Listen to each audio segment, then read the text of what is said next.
So my name is Hunter White. I am the coordinator for the English Dharma group, and I have been coming here for, since September of 2022, when we came back in person here. I'm an attorney. I have an undergrad in philosophy. My focus was on ethical and moral philosophy.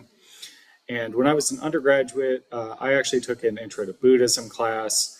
I also took an Asian art history class, and it really resonated with me, especially the imagery of early Buddhism. And so I began to read.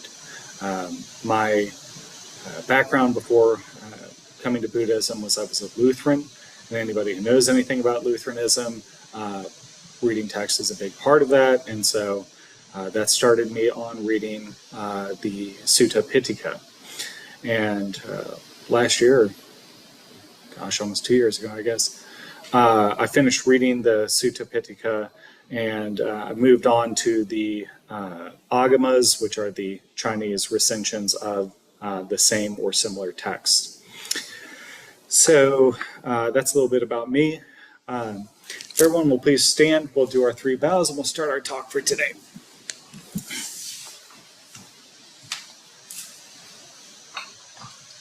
And do 3 bows to the Buddha, the Dharma, and the Sangha.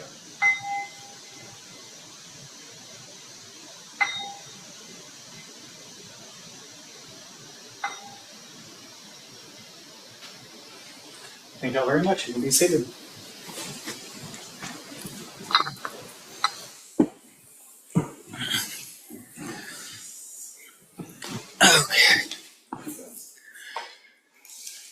So today's talk is going to be primarily on the Cūlamālukyasutta,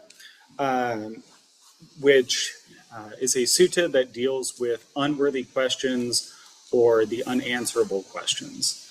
Sort of inspired to do this partially from a talk that Bhikkhu Chintita did a few months ago, and then also just some of the discourse that's gone on, questions that keep coming up, and the Buddha actually sort of answers or doesn't answer some of these questions and the reason why these come up. So this sutta is contained in the Majjhima Nikaya, Majjhima Nikaya 63. The Majjhima Nikaya, that's the middle length discourses. So discourses of middle length, although these are actually quite long, especially compared to some other ones you'll run into. The sutta is taking place in Shravasti, Jeta's Grove, and Attapindika's Park. So we are over here in northern India. And as y'all know, I always like to sort of show where we are, because these are real places. These are places that exist. You can go there. In fact, one day I really do hope to go to some of these places. So this is a image of Jeta's Grove. And in fact, this one down here to our bottom left, that is said to be the place where the Buddha stayed in this monastery. And this entire complex was given by one of the Buddha's primary benefactors during the time period, a merchant by the name of Anathapindika, which is how we get the name Anathapindika's Park. Yeah, I went there in January. Oh, very good. Yeah. I hope to go there as well. It looks beautiful. Very nice trip. So our sutta is going to be dealing with the Venerable Cūlamālukyasutta. So Cūlamālukyasutta is an elderly monk, and he appears a number of times in the suttas. It's not uncommon for people to appear multiple times and in multiple places. Oh, come on, move. Where are you? There we go. So some of the other places he appears in the Anguttara Nikaya. And in this one, he is actually sort of has a humorous exchange with the Buddha where he is asking questions about what monks need, or what monks, what can still bind them to samsara. And the Buddha seems sort of amused that he's getting asked questions by an elderly monk who he's like, oh, you still have questions for me? And in this case, this is dealing with things like, craving for robes, food, lodging, rebirth in certain states, that kind of thing, and how if you can avoid clinging to those things as a monastic, you're likely to achieve awakening. And actually, at the end of that sutta, he does, which is fun because he actually attains awakening in a few other suttas. So we're going to assume that this is occurring after the questioning in this sutta. We have another set that he appears in, which is dealing with sense experiences. And the Buddha is basically saying that, you shouldn't have this desire for sense experiences or craving for sense experiences, and rather you should just be mindfully experiencing the world as it unfolds before you. And Cūlamālukyasutta says a verse sort of trying to say what the Buddha is saying in his own words, and the Buddha is very pleased by that, and he achieves awakening there. Finally, he actually appears in the Therigatha. So the Therigatha is a set of text in the Kundaka Nikaya, the minor discourses. These are poems of the venerable monks. There's actually two volumes of this. There's a Therigatha and the Therigatha, one for the monks, one for the nuns. And lots of monks that appear in the suttas have their own poems in there. And in fact, we're going to deal with his second one coming up. And I put this one here just because I think that this is this sort of spoke to me. I thought this was very, actually quite beautiful. And this is sort of an interesting contrast to what's going to come up in the sutta, which is clearly a younger Cūlamālukyasutta before he has really taken the Buddha's teaching to heart. So we have, when a man lives heedlessly, craving grows in them like a camel's foot creeper. They jump from one thing to the next like a languor, greedy for fruit in the forest grove. By the way, I had to look up what that was. It's this little monkey right here. So it's sort of hearkening back to the monkey mind. Whoever is beaten by this wretched craving, this attachment to the world, their sorrow grows like grass in the rain.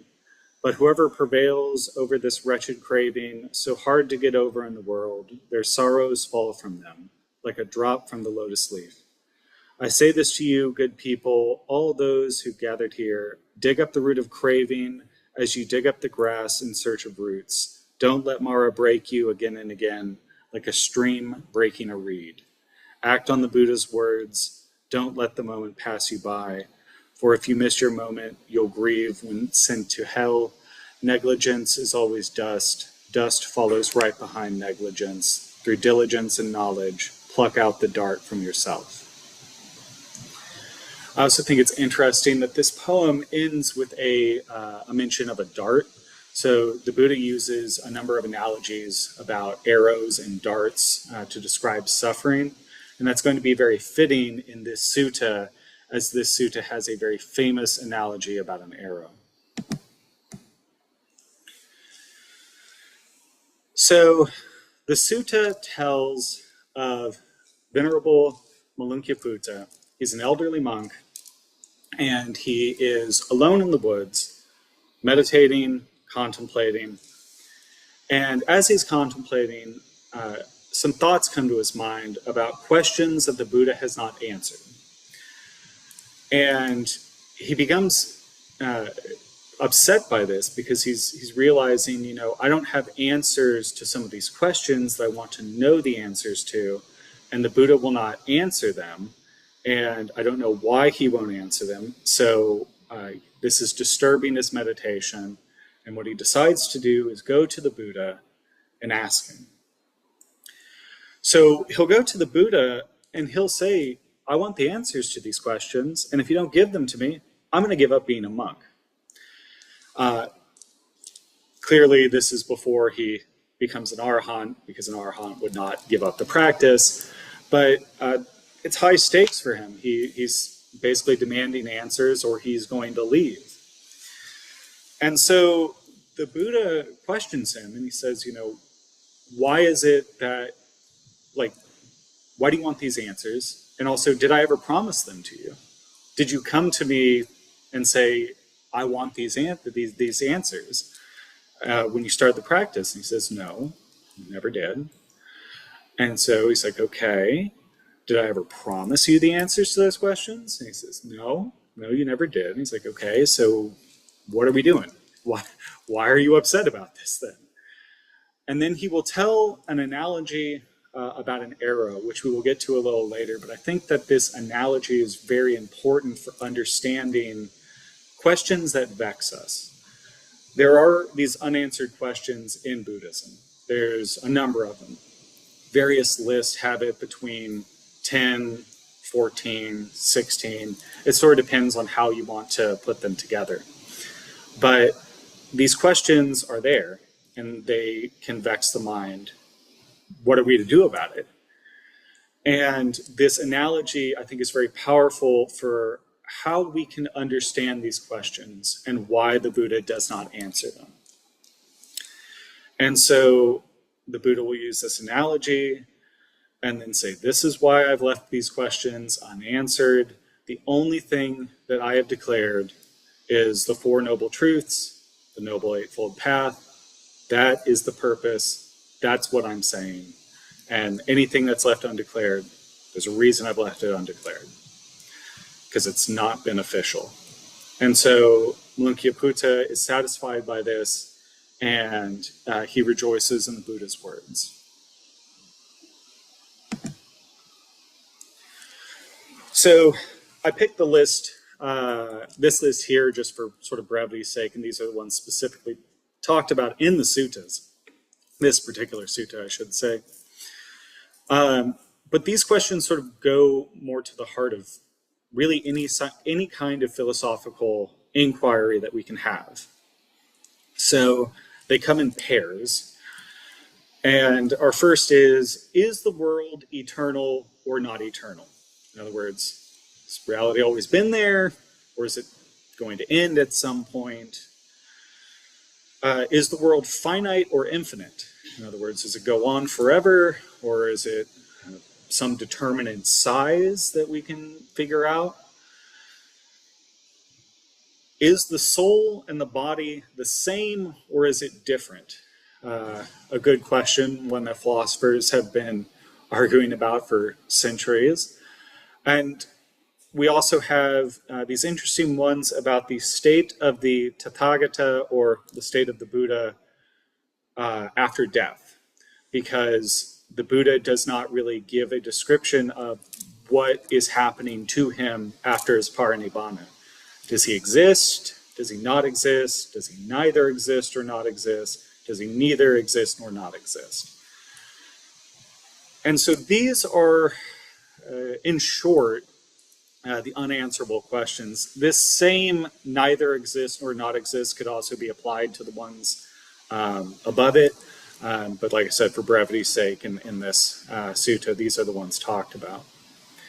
So, I just wanted to take a moment and ask, does anybody have an idea why it is that these questions might not be answered by the Buddha?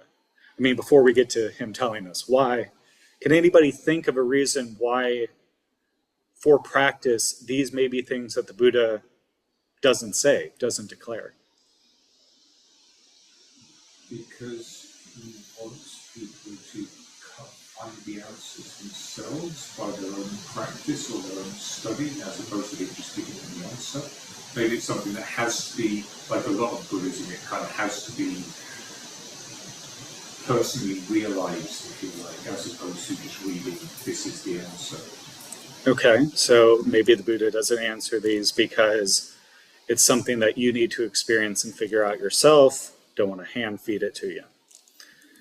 Any other thoughts? Why the Buddha wouldn't answer these kinds of questions? The main reason is because those are not beneficial to the practice.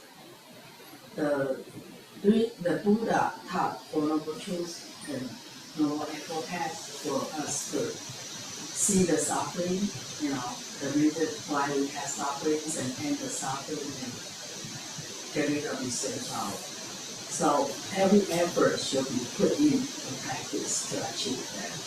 If you're thinking about all those different, how the world is eternal or not, it's finite or not, okay, all of those just philosophical speculations is not helpful to the practice.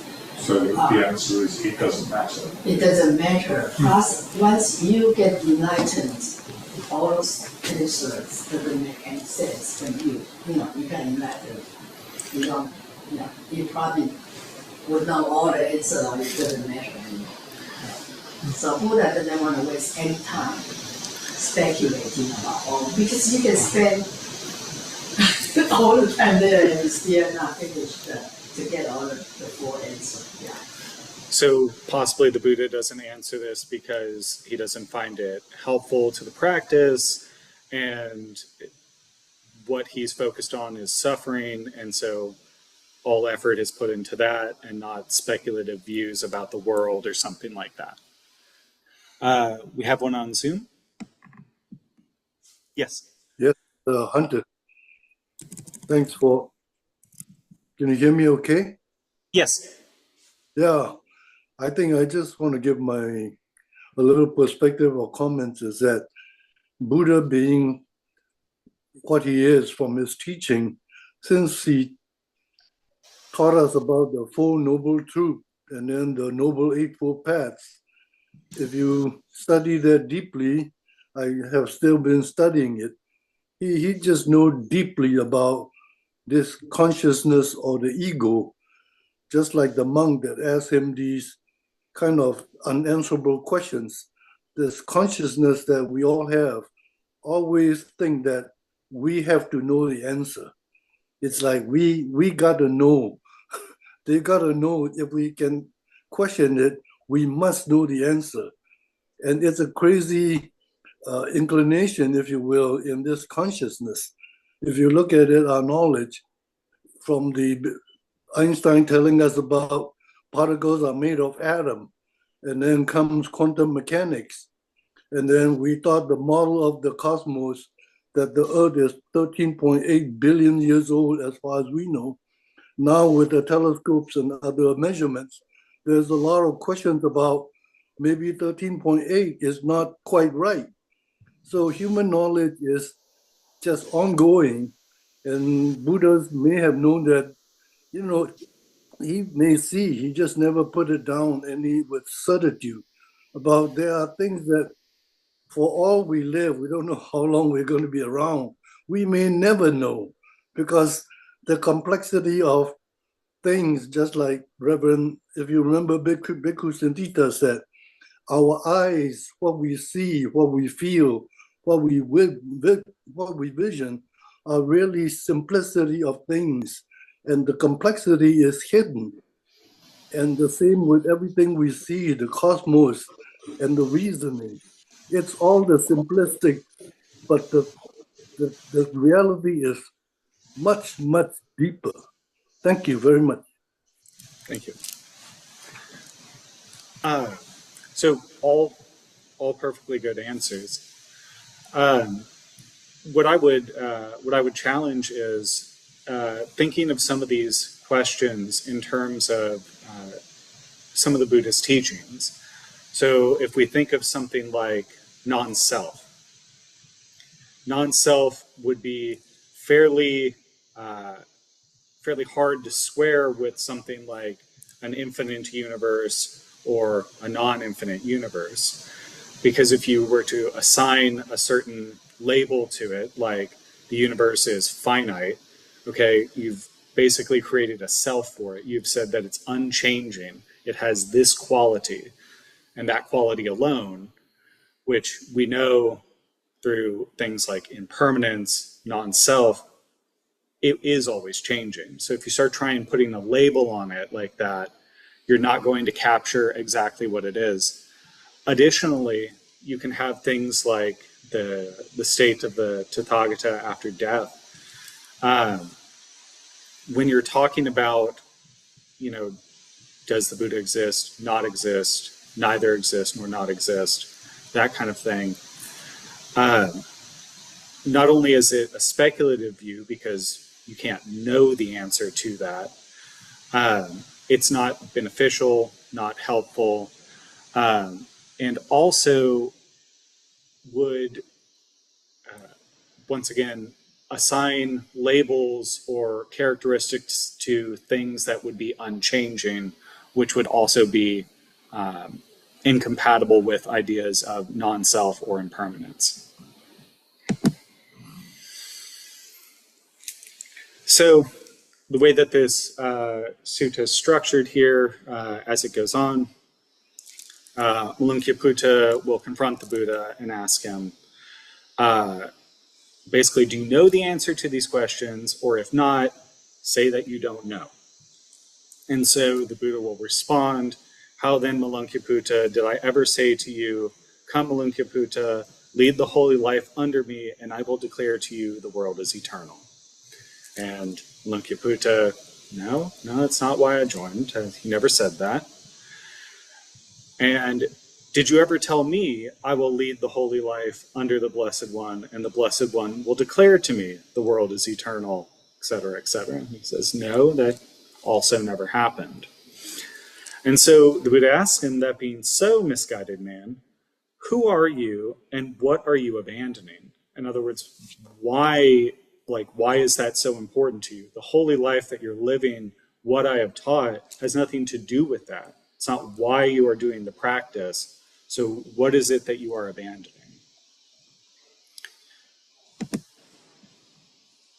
It will then move to the metaphor of the arrow.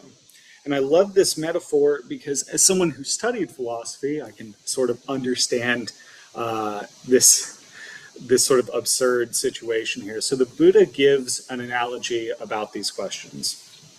It's like, it is like a man who is shot with an arrow that is covered in poison. And so the man is hit, they call for a surgeon. And before the surgeon comes to take the arrow, he says, wait. I want to know the name of the man who shot me with this arrow. And the people look at him and they're like, what does that matter? And says, no, I also need to know, was it made of reeds? The arrow, was it made of reeds? Was it made of wood? Was the bow lined with hemp, or was it lined with leather or something like that? Was his hair long or short? What clan did he come from? What kind of feathers did he use for the notches on the arrow? And he keeps asking these questions, wanting to know every single detail about it. And the surgeon says to him, if you want to know the answers to all of these before I take this arrow out, you are going to die. And the man says, no, I have to know the answers. I have to know the answers. And so in this metaphor, the Buddha is like the surgeon. The Buddha is offering us relief from the arrow that is suffering. But focusing on these kind of unanswerable questions, demanding to know the answers to them, is like wanting to know what clan the man who shot you is from, or what the arrow is made of, or something like that, because you're focusing on the wrong thing. The surgeon is offering you relief from that suffering. Everything else doesn't particularly matter if what you're trying to do is live and not suffer.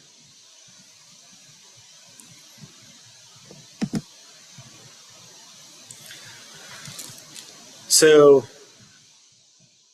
the Buddha will then go on to say that he hasn't declared this, whether the world is infinite or not infinite.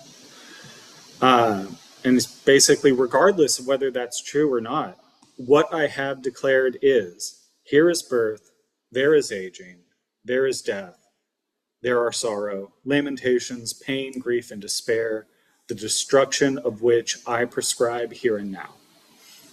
We should all sort of recognize this. This is the formulation of the Four Noble Truths.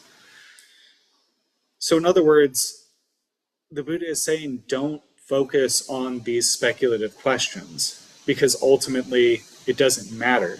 If what you're trying to do is end your suffering here and now, focusing on these other questions is not beneficial. All it will do is lead to further pain, further clinging, and it won't answer what you're really getting at. It won't solve the problem you're looking for if the problem you're trying to solve is your own suffering.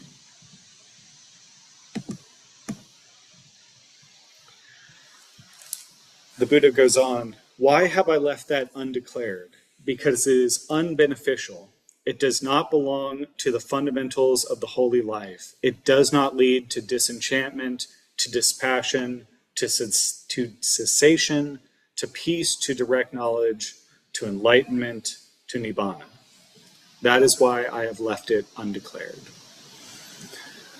So we did have someone actually say that, so good job, you got it. But yes, I mean, it really does come down to, it is not beneficial to your practice. If what you're trying to do is end your suffering, to live a kinder, peaceful, more gentle life, focusing on these kind of questions doesn't do anything for you. All it will do is reinforce wrong views, it will create attachments, and ultimately it will continue your suffering on.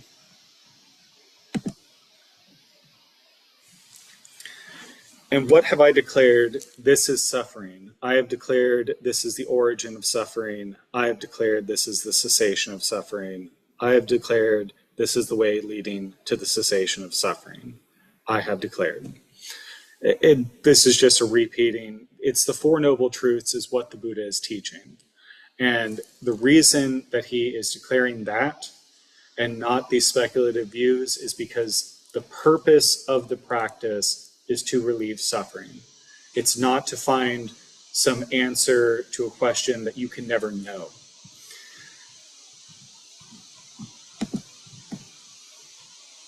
So you would be surprised that this comes up quite a number of times. So we have another one in the Majjhima Nikaya. We have a wanderer, Vacchagotta, and it's actually sort of a trilogy of suttas, Vacchagotta.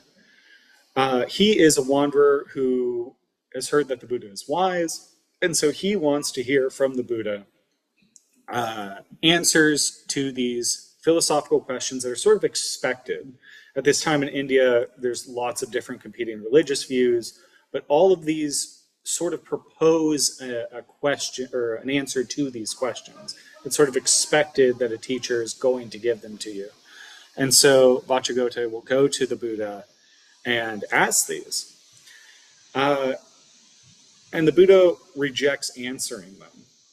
And Vacchagotta is sort of surprised because he's like, you should know the answers to these. You say that you know the answers to these, but you won't tell them.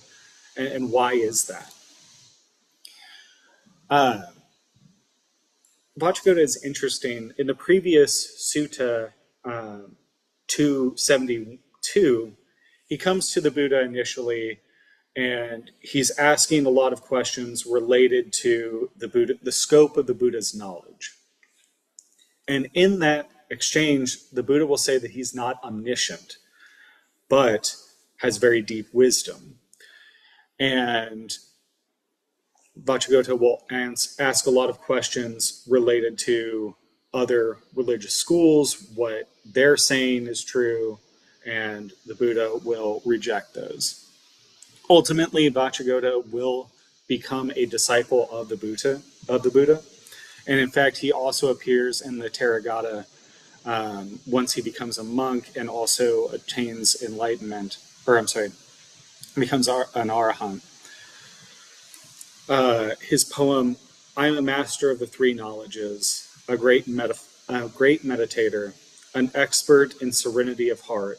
I've realized the heart's goal and fulfilled the Buddha's instructions. And I think it's sort of fitting that this is his declaration or his poem on the practice, because it shows someone who has moved from these speculative views to what it is the Buddha is really saying, which is a practice. He's listened to the Buddha's instruction.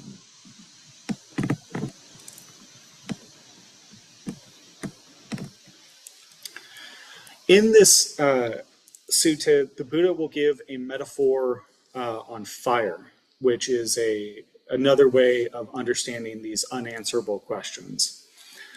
So Vajragota is going to ask these questions, basically the same formulation as we saw. And the Buddha's like, okay, I'm going to give you a metaphor. And he asks him, okay, so what is it that fuels a fire? And Vajragota is a little surprised, and he says, well, grass and wood and stuff like that. He's like, okay, if you see a fire and it goes out, would you know that the fire is extinguished? He's like, yeah, I would know this. He's like, okay, so if I ask you, in what direction did the fire go when it's extinguished, how would you answer? And Vajragota is like, it doesn't apply. It's not the right question. And the Buddha's like, that's exactly the point. The questions that you're asking me do not apply.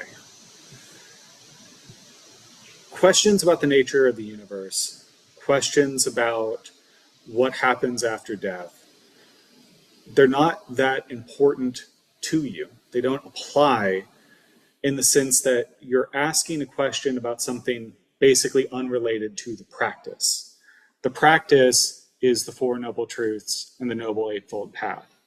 And asking these unanswerable questions is like asking what direction a fire goes when it's extinguished. It doesn't go anywhere. The fire is gone. The question does not apply.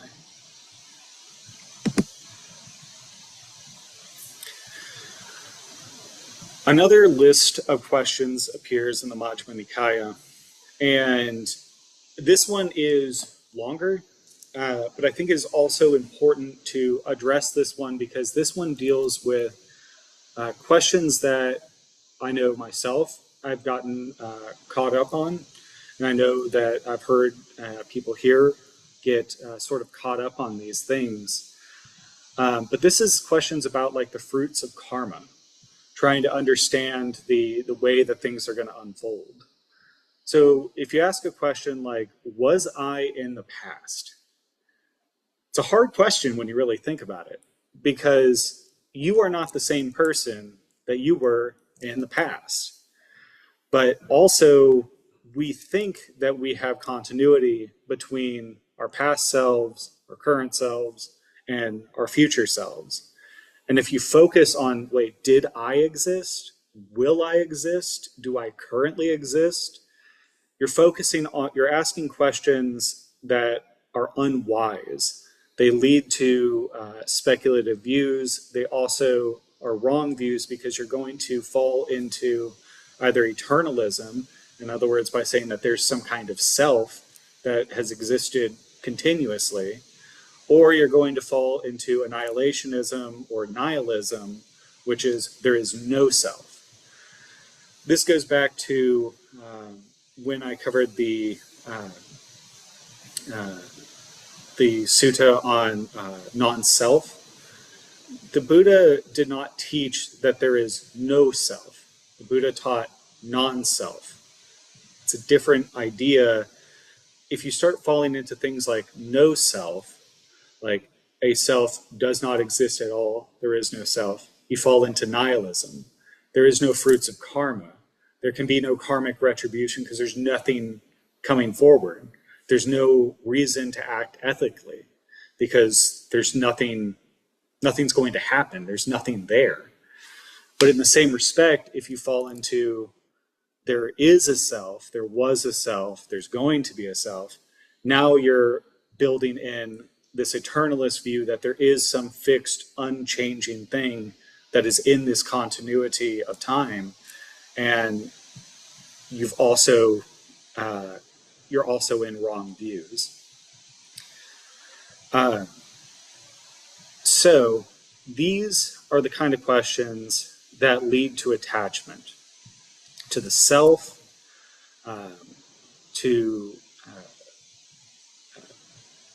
these are the kind of questions that will create quarrels. These are the kind of questions that can frustrate you and not be beneficial to the practice. And so what I would encourage is that if these are the kind of questions that you are that are sticking with you, that you're ruminating about, that you're focusing on, try and let them go. Because if you can put those to the side and really think about what it is that you're actually experiencing, the suffering that you're experiencing, does it particularly matter whether you existed in the past, whether you're going to exist in the future? What's important is that you are suffering right now, and that you need to, there are ways that can end that suffering. And ultimately, the answers to these other questions don't particularly matter.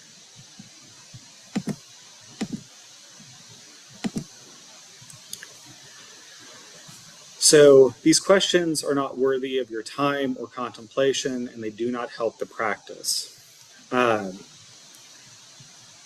studied a lot of philosophy. In fact, in another life, I could have been a philosopher. They're not opening any philosophy factories, so I became an attorney. I don't know what to tell you. But what I can tell you from studying philosophy is that you will very quickly realize that trying to answer these kind of questions is a fool's errand. And it's a fool's errand mainly because we're sort of trapped in our own perspectives. So if you say, hey, I want to know the nature of reality outside of myself, good luck, you're never going to do it. Because everything that you experience about the world outside you is through your senses. We can get all the fancy machines in the world. We can come up with all the formulas in the world. All of that is filtered through your senses. You're never going to experience the world outside of those senses. You can't, because you're trapped with it. Also, you can't really know anything about the world. That's the other thing that's fun, because you have to rely on your senses. And your senses lie to you. Hate to tell you this, like a good example. You may think that something tastes a certain way, and that may be very well be true for you. But let's say that that something is cilantro. Anybody here have the cilantro gene? You know what I'm talking about here? Okay, so for those that don't know, cilantro is a delicious herb that you can put on stuff, right? Except for like 10% of the population, and it tastes like soap. It has no objective taste. They will never know what it is to taste cilantro like you do. Another good example. There are red cushions that surround this room right here. The red that you're experiencing is probably not the same red as everybody else. The rods and cones in your eyes are different than somebody else, and so the hue is going to be different. Also, is anybody in here red-green colorblind? Because if you were, you're going to have a real big problem telling what red is. You can't know what red is. It's like trying to describe a color to a person who was born blind. They will never know what that is, and they can never know what that is. So it's not useful to speculate or to focus on something like that. What the useful thing in the cilantro case would be, eat the delicious food. In the cushion case, sit on a cushion and experience it. It doesn't really matter what the world is outside of it. You will give me one moment. I'm sorry. I said this was going to happen. There we go. Okay. I'm back. Lord. Okay. So, as we're talking about there are certain things in this world we're never going to understand. Philosophy runs into this problem of knowledge. You're never going to know things outside of yourself. Your knowledge is completely within your senses, and so you can't know anything outside of that. Also, what you're getting is not necessarily what you're experiencing. Another good example we see in the electromagnetic spectrum, we see visible light. We don't see UV. But there are animals that do. And so the world is a lot more colorful than we're ever going to see, but we're never going to experience that. So focusing on those kind of things is sort of a fool's errand. If what you're trying to do is find an answer to suffering, don't waste your time on those kind of fruitless questions. Another thing to think of is that think about who the Buddha is talking to. We are in ancient India. These people barely have written language. They have the most rudimentary understanding of medicine. They have a very rudimentary understanding of the body. They can grasp some, but certainly not all of the grandeur and scale of the cosmos as we currently know it.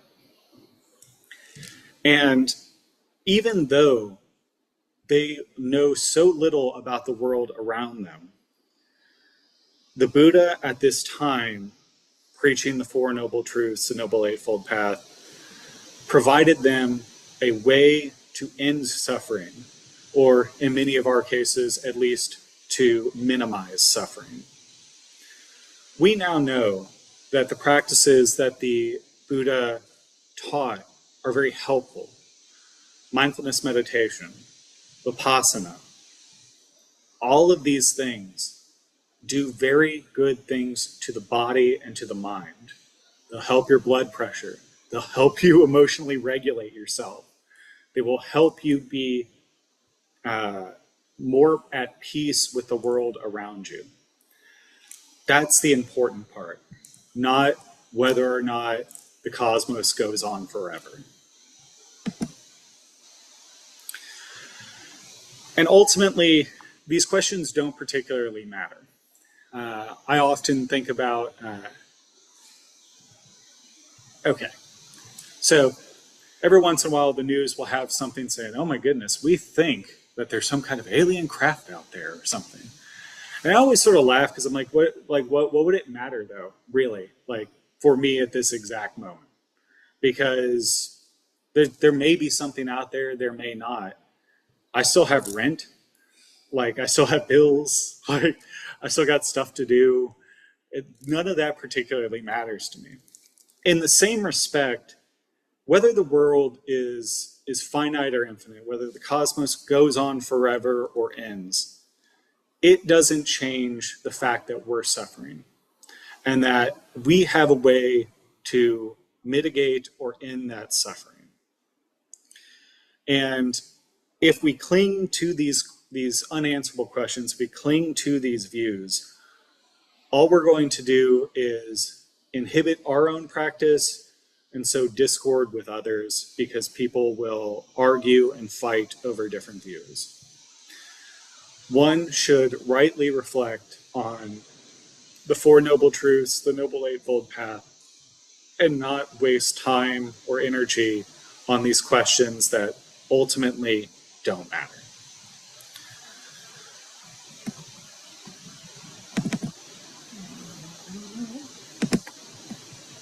Let's see if I can get this back to...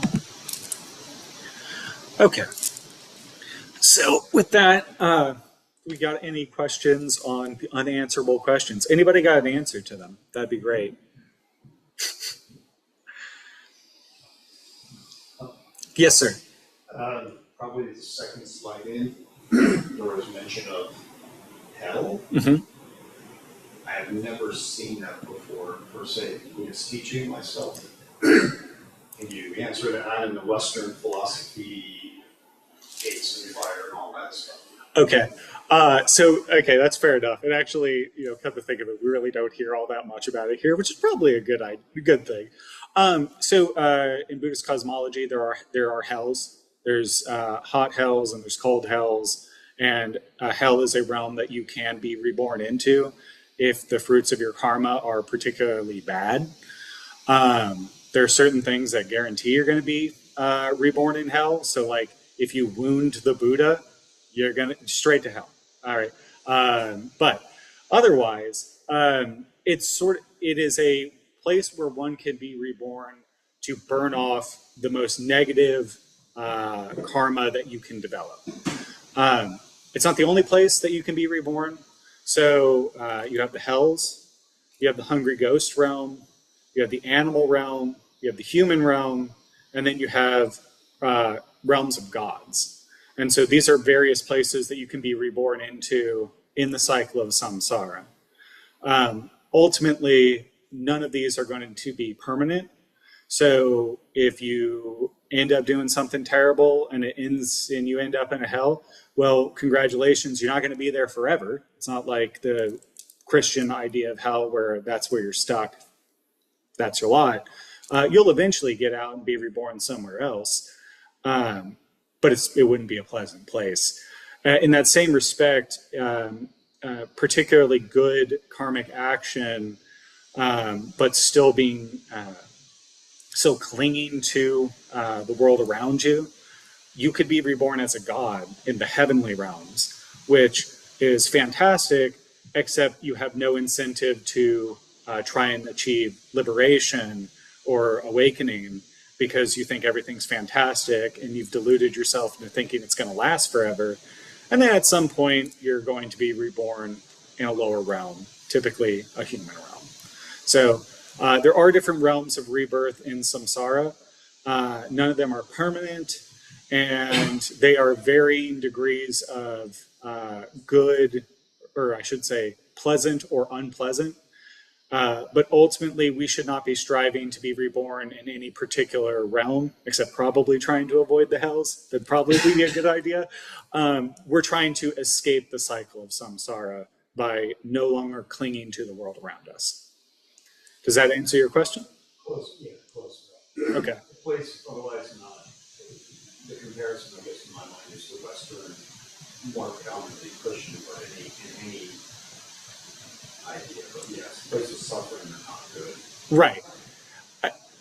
So I will tell you, it reads a lot sort of like Dante's Inferno. If you read it, it's individualized sufferings for specific kinds of bad karmic action.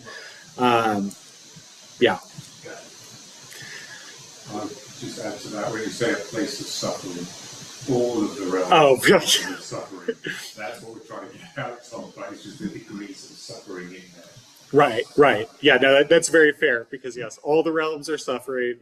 The difference would be like, our suffering here is, I got to go to work and I got to pay bills, and also I'm unhappy because everything is changing. Whereas there, it's, I'm burning in a giant iron pot, and there's someone keeps stabbing me. That doesn't sound fantastic for thousands of years. So yeah, very fair to that point. Any other questions on that? So unanswerable questions, still unanswered, but now we sort of have an idea why. And hopefully with our practice, we can continue to focus on what is beneficial, which is developing and following the path that leads to the cessation of suffering. All right. If there's no other questions online, we will call it for the day. So if everyone will please stand.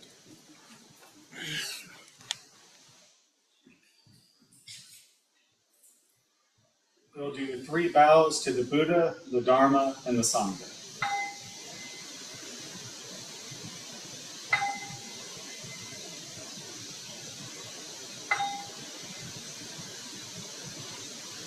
Thank y'all very much.